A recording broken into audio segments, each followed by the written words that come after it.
سلام مسنون UTC قاسمی میں آپ تمام ناظرین کا خیر مقدم ہے۔ امید کرتا ہوں کہ آپ لوگ خیر و عافیت سے ہوں گے۔ آج کی اس ویڈیو میں ہم لوگ نصیر احمد کی کہانی ان کی کچھ میری زبانی جو کہ 12ویں جماعت میں شامل ہے خاکہ، اس سے ہم لوگ آج مختصر سوالات اور طویل سوالات کو حل کریں گے۔ تو ناظرین، اگر آپ لوگ میرے چینل پر پہلی مرتبہ تشریف لا رہے ہیں تو چینل کو سبسکرائب کر دیں، بیل آئیکن کی نوٹیفیکیشن کو پریس کر دیں تاکہ ہر آنے والی ویڈیو آپ تک صحیح سلامت پہنچ سکے۔ آئیے آج کی اس ویڈیو کو شروع کریں۔ نصیر احمد کی کہانی ان کی کچھ میری زبانی، یہ خاکہ ہے جیسا کہ آپ کو معلوم ہے۔ مختصر سوالات مع جوابات، short type questions with answers. آئیے پہلا سوال دیکھیں۔ پہلا سوال ہے، فرحت اللہ بیگ اور میاں دانی مولوی صاحب کے گھر کیوں جاتے تھے؟ جواب دیکھیے، فرحت اللہ بیگ اور میاں دانی مولوی نصیر احمد کے یہاں تعلیم حاصل کرنے کے لیے جاتے تھے۔ چونکہ اس زمانے میں مدارس اور کالج کا آج کی طرح باضابطہ انتظام نہیں تھا، اور اگر تھا بھی تو آج کی طرح عام نہیں تھا۔ دوسری بات یہ کہ اس زمانے میں یہ روایت تھی کہ عموماً طلبہ استاد کے گھر پر خصوصی طور پر تعلیم حاصل کرنے کے لیے جاتے تھے۔ تو ناظرین، یہ آپ کے پہلے سوال کا جواب ہو گیا۔ آئیے دوسرا سوال دیکھیں۔ دوسرا سوال ہے، کس عربی شاعر سے متعلق سبق کو پڑھانے کے دوران میاں رضا کی چھٹی ہو گئی؟ جواب دیکھیں، عربی زبان کے مشہور شاعر کے کلام کو پڑھانے کے دوران میاں رضا کی چھٹی ہو گئی۔ ہوا یوں کہ مرزا فرحت اللہ بیگ کے ساتھ میاں رضا بھی ڈپٹی نصیر احمد کے صاحب کے گھر پر جایا کرتے تھے کہ ایک دن دیوان متنبی پڑھ رہے تھے۔ اشعار میں اعراب نہ ہونے کی وجہ سے میاں رضا اشعار کو غلط پڑھ گئیں۔ اس پر مولوی نصیر احمد چراغ پا ہو گئے اور میاں رضا کو درس سے نکال دیا۔ میاں رضا جو ہیں ہندو کالج کے ایک طالب علم تھے، تو ان کے متعلق یہاں پر کہا گیا۔ آئیے ناظرین، اگلا سوال دیکھیں۔ فرحت اللہ بیگ شعر خوانی میں کس طرح کی غلطیاں کرتے تھے؟ جواب دیکھ لیں۔ فرحت اللہ بیگ کی صرف نحو تو کمزور تھی ہی، جس کی وجہ سے نصیر احمد کے یہاں تدریس کے دوران وہ شعر خوانی میں اعراب کی غلطیاں بہت کیا کرتے تھے۔ ویسے بھی نظم پڑھنے میں فرحت اللہ بیگ کو بہت دشواری ہوتی تھی۔ آئیے اگلا سوال دیکھیں ناظرین۔ میاں دانی شعر پڑھنے میں کیسی غلطیاں کرتے تھے؟ میاں دانی شعر خوانی میں اعراب کی غلطی تو نہیں کرتے تھے، لیکن شعر کو کچھ اس انداز سے پڑھتے تھے کہ سننے والے کو لگتا تھا میاں دانی شعر کی بجائے نثر پڑھ رہے ہیں۔ حالت یہ تھی کہ پڑھنے کے دوران سکتے تو کیا جھٹکا بھی پڑھ جاتے تھے، جس کی وجہ سے مولوی نصیر احمد میاں دانی سے کوفت رہا کرتے تھے۔ ناظرین، ویڈیو پسند آ رہی ویڈیو کو لائک کریں، کامنٹ کریں، اپنے دوست احباب کو شیئر کریں جو اس مرتبہ 2026 میں آنے والے سال میں انٹر میں اردو کی تیاری کر رہے ہوں۔ آئیے اگلا سوال دیکھیں۔ مولوی صاحب کے پڑھانے کا کیا طریقہ تھا؟ مولوی صاحب کے پڑھانے کا طریقہ یہ تھا کہ وہ پہلے بچوں سے ہی کتاب کی عبارت کو پڑھواتے اور سنتے تھے۔ اگر بچے صحیح ہے یہ ایک ہے چھوٹ گیا ہے پڑھ دیتے تو ٹھیک، ورنہ اپنی تلون مزاجی کی وجہ سے یا تو ایسے غلط عبارت پڑھنے والے طلبہ کو درس سے نکال دیتے تھے یا پھر ڈانٹ کر سمجھاتے تھے، پھر عبارت درست ہونے کے بعد ہی عبارت کی تشریح کرتے یا تشریح پڑھاتے تھے۔ ناظرین، یہ 5 مختصر سوالات ہو گئے۔ آئیے طویل سوالات کی طرف نظر ڈالیں۔ طویل سوال میں ہے، مولوی صاحب اپنے شاگردوں سے کیوں غصہ ہو گئے تھے؟ آئیے دیکھیں، مولوی صاحب اپنے شاگردوں سے اس لیے غصہ ہوتے تھے کہ وہ درس کے دوران شاگردوں سے پہلے کتاب کی عبارت پڑھا کر سنتے تھے۔ اگر طلبہ عبارت پڑھ غلط پڑھ دیتے یا کہیں اعراب کی غلطی کر دیتے تھے تو مولوی نصیر احمد صاحب عبارت غلط پڑھنے کو ناقابل معافی جرم قرار دیتے تھے۔ متلون مزاج تھے ہی، اوپر سے طلباء کا غلط عبارت پڑھنا جلے پر نمک کا کام کرتا تھا۔ کسی طالب علم کے غلط عبارت پڑھنے پر یا عربی عبارت میں غلط اعراب لگانے پر وہ اس قدر چراغ پا ہوتے تھے کہ کبھی کبھی طلباء کو درس سے نکال دیا کرتے تھے۔ مولوی نصیر احمد صاحب کے ایک شاگرد میادانی کا قصہ ہے کہ انہوں نے دیوان متنبی پڑھنے کے دوران متنبی کے اشعار کو کچھ اس طرح پڑھا گویا شعر نہیں نثر پڑھ رہے ہیں۔ مولوی صاحب ایک دو اشعار تک تو خاموشی سے سنتے رہیں، لیکن تیسرے شعر میں بھی جب میادانی نے وہی غلطی دہرائی تو مولوی نصیر احمد کے غصے کی انتہا نہ رہی۔ وہ میاں دانی پر اس قدر ناراض ہوئے کہ ان کو درس سے نکال کر ہی دم لیا۔ پھر جب غصہ ٹھنڈا ہوا تو دوسرے دن اسے درس میں شامل کیا۔ ایک دوسرے شاگرد میاں رضا کا بھی یہی انجام ہوا یہ کہ دیوان متنبی ہی پڑھ رہے تھے اور میادانی والے درس میں ہی جب میادانی نے عربی شعر کو غلط پڑھ دیا تو میاں رضا کو عبارت پڑھنے کا حکم ہوا۔ موصوف نے شعر کو میادانی سے طویل نثر بنا دیا۔ مولوی صاحب کو بھلا تاب کہاں تھی؟ انہوں نے فوراً میاں رضا کو صلاح دیا کہ میرا مشورہ قبول کرو اور کل سے میرے یہاں آنا بند کر دو۔ یہ سن کر میاں رضا پسمردہ ہو گئیں۔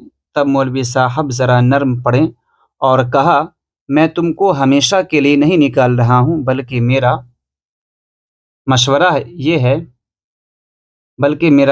یہ ہے کہ 10-15 دن شام کو کالی جان استاد کے درس میں شامل ہو جایا کرو تاکہ نثر اور نظم کے درمیان جو فرق کو سمجھ سکو اور شعر سے کچھ مناسبت ہو جائے، ورنہ تم جس طرح شعر پڑھتے ہو گویا اشعار کے گلے پر چھری پھیرنے کے مترادف ہے۔ اس طرح میاں رضا بہت شرمندہ ہوئے اور مولوی صاحب کے یہاں جانا ہی چھوڑ دیا۔ مختصر یہ کہ مولوی صاحب بچوں کو پڑھانے میں بہت سختی کیا کرتے تھے۔ جب طالب علم ان کی سختی کو جھیل جاتا تو مولوی صاحب کے یہاں کندن بن کر نکلتا تھا۔ دراصل تدریس کے دوران سختی کرنا مولوی صاحب کی شخصیت کا ظاہری پہلو تھا، ورنہ حقیقت یہ ہے کہ وہ اندر سے بالکل نرم مزاج واقع ہوئے تھے۔ ظاہری سختی بھی تدریس کے معاملے میں ان کے اصلاح کا مظہر تھا۔ آئیے ناظرین اگلا سوال دیکھیں۔ فرحت اللہ بیگ نے اپنے استاد سے کیا سیکھا؟ اسے آپ کو بیان کرنا ہے۔ آئیے جواب دیکھیں۔ مرزا فرحت اللہ بیگ نے اپنے استاد ڈپٹی نصیر احمد سے بہت کچھ سیکھا اور ان سے بہت متاثر بھی ہوئے۔ پڑھنے کے دوران فرحت اللہ بیگ نصیر احمد کی شخصیت کو قریب سے دیکھا اور بچشم خود مشاہدہ بھی کیا اور شخصیت کے ہر پہلو کا معائنہ بھی کیا۔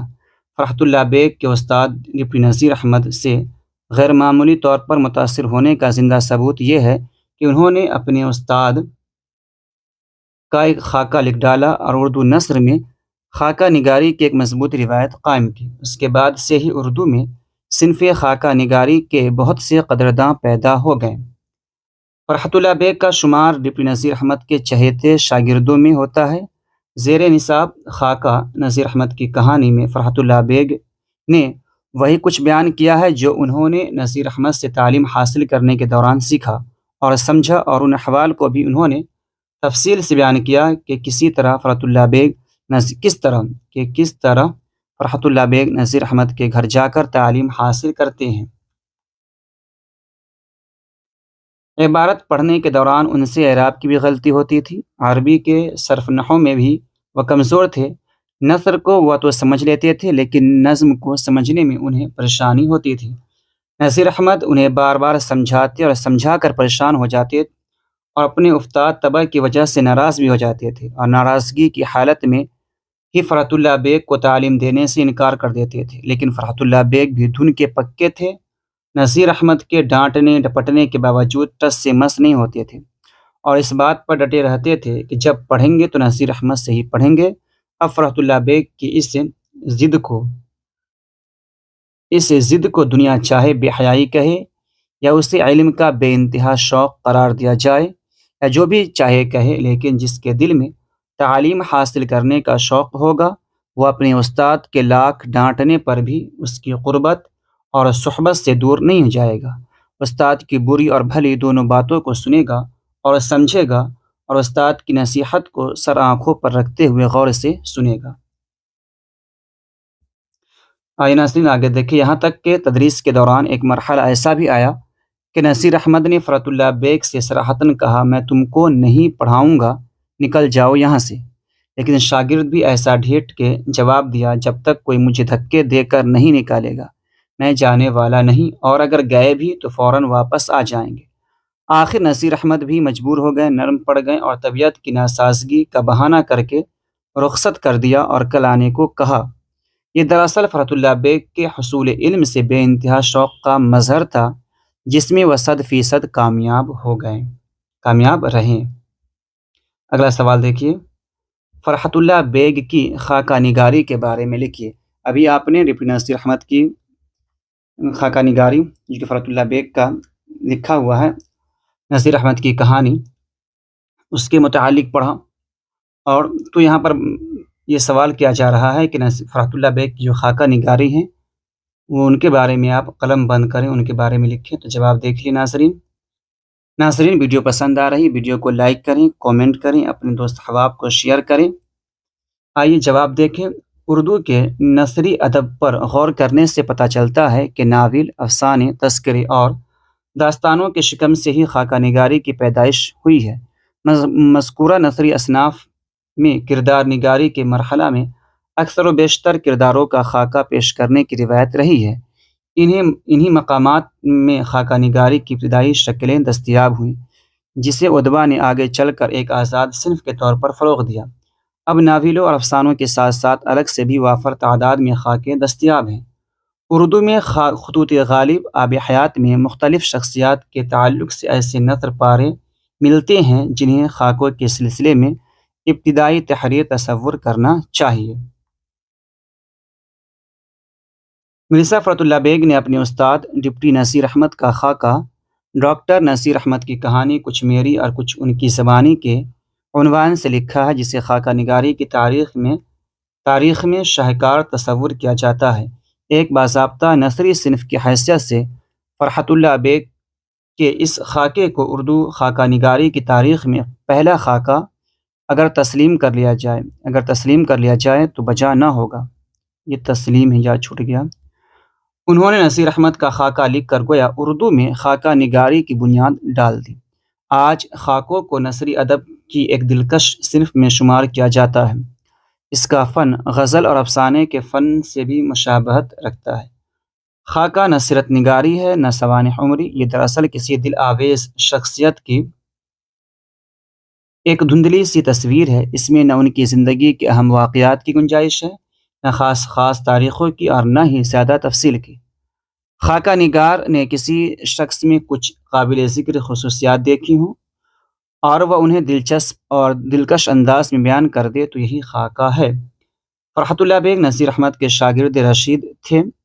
اس خاکے میں فرحت اللہ بیگ نے نصیر احمد سے تعلیم حاصل کرنے کے احوال بیان کیے ہیں کہ کس طرح فرحت اللہ بیگ نصیر احمد کے گھر جا کر تعلیم حاصل کرتے ہیں۔ فرحت اللہ بیگ یوں تو بہت سے مزاحیہ مضامین لکھے ہیں، ادبا اور شعراء کے حالات قلم بند کیے ہیں، شاعری بھی کی، لیکن ان کی شہرت کا اصل دار و مدار ان کے بے مثال خاکے ڈاکٹر نصیر احمد کی کہانی کچھ میری اور کچھ ان کی زبانی پر منحصر ہے۔ اس خاکے کو پہلی مرتبہ انجمن ترقی اردو ہند کے رسالہ اردو نے شمارہ جولائی 1927 میں شائع کیا تھا۔ یہ خاکہ نہ صرف یہ کہ فرحت اللہ بیگ کا بلکہ اردو کے بہترین خاکوں میں شمار کیا جاتا ہے۔ آگے دیکھیں ناظرین، دہلی کا ایک یادگار مشاعرہ، پھول والوں کی سیر بھی ان کی یادگار مزاحیہ تحریر ہے۔ فرحت اللہ بیگ کے مضامین کا مجموعہ مضامین فرحت کے عنوان سے 7 جلدوں میں شائع ہو چکے ہیں۔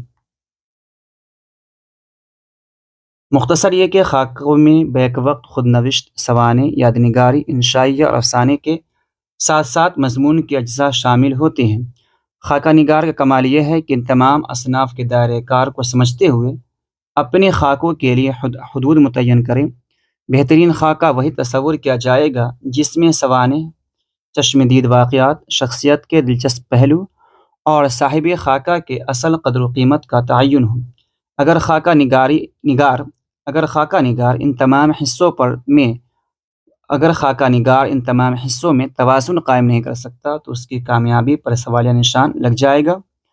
مرزا فرحت اللہ بیگ کے خاکوں میں مذکورہ بالا توازن بہت حد تک پایا جاتا ہے، اس لحاظ سے فرحت اللہ بیگ کو ایک کامیاب خاکہ نگار کہا جا سکتا ہے۔ ناظرین، ویڈیو پسند آ رہی ویڈیو کو لائک کریں، کامنٹ کریں، اپنے دوست احباب کو شیئر کریں جو آنے والے سال 2026 میں 12ویں جماعت میں اردو کا امتحان دینا چاہ رہے ہوں اور اردو کی تیاری کر رہے ہوں۔ آئیے ناظرین، اگلا سوال دیکھیں۔ درج ذیل اقتباس کی روشنی میں سوالات کے جواب دیجیے۔ جب تک کوئی دھکے دے کر نہ نکالے گا اس وقت تک تو ہم جاتے نہیں، اور جائیں گے تو ابھی پھر آ جائیں گے۔ یہ قول کس کا ہے؟ مطلب یہ قول کس نے کہی؟ جواب ہے یہ قول مرزا فرحت اللہ بیگ کا ہے۔ آگے دیکھیے آگے کیا کہا جا رہا ہے۔ اس قول میں دھکے دینے کی بات کیوں کہی گئی؟ اس قول میں دھکے دینے کی بات اس لیے کہی گئی ہے کہ مرزا فرحت اللہ بیگ ڈپٹی نذیر احمد کے چہتے شاگرد تھے۔ وہ جانتے تھے کہ استاد کا غصہ مصنوعی ہے، وہ صرف علم کے شوق کو آزمانے کے لیے طالب علم کو جاننے کے لیے کہتے تھے۔ دوسری بات یہ کہ وہ نذیر احمد کے سامنے ڈھیٹ بھی ہو گئے تھے۔ آئیے دوسرا اقتباس دیکھیں۔ خدا محفوظ رکھے تم جیسے شاگرد بھی کسی کے نہ ہوں گے۔ شاگرد کیا ہوئے؟ استاد کے استاد ہو گئے۔ اچھا بھائی میں ہارا، اچھا خدا کے لیے کتاب اٹھا لاؤ اور سبق پڑھ کر میرا پنڈ چھوڑو۔ یہاں دیکھیے یہ قول کس کا ہے؟ جواب یہ قول ڈپٹی نذیر احمد کا ہے، انہوں نے کہا تھا۔ یہ بات کس سے کہی گئی؟ تو یہ بات مرزا فرحت اللہ بیگ سے کہی گئی۔ اس قول میں کس سے چھٹکارا پانے کی بات کہی جا رہی ہے؟ اس قول میں مرزا فرحت اللہ بیگ سے چھٹکارا پانے کی بات کہی جا رہی ہے۔ آئیے ناظرین آگے دیکھیں۔ اس قول میں کون کس کا استاد ہو جاتا ہے؟ تو اس قول میں مرزا فرحت اللہ بیگ نذیر احمد کے استاد ہو جاتے ہیں۔ ناظرین امید کرتا ہوں کہ ویڈیو پسند آئی ہے۔ ویڈیو کو لائک کریں، کامنٹ کریں، اپنے دوست احباب کو شیئر کریں۔